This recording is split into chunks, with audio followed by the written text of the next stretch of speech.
San Pedro Apostol,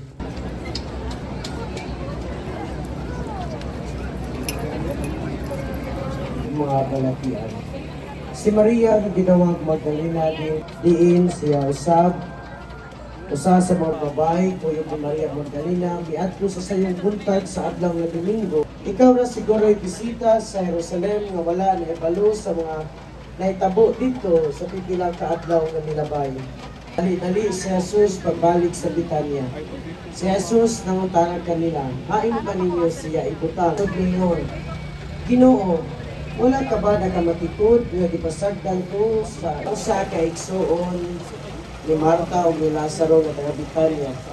Ang Ebanghelyo ni Lucas nagdisgot pag-agaw ni San Juan ni Magdalena.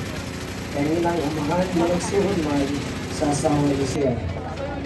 Usa siya sa mga disipulo ni Kristo, nagsama ni sa ulo sa matag pundok sa Israel. Tungod sa dili makatarunganon nga hukom sa Sanhedrin, si Jesus. Kung si Nicodemo nga nakikita ni Jesus, usa niya anak kagabi, ikuyog ka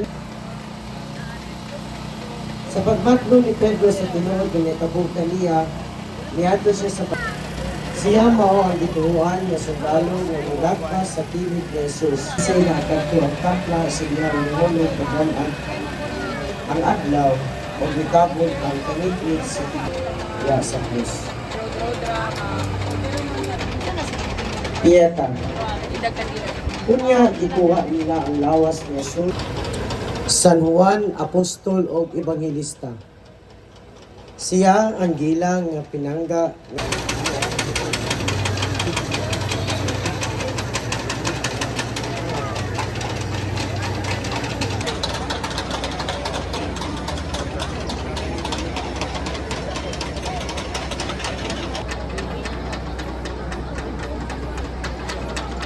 Pasado.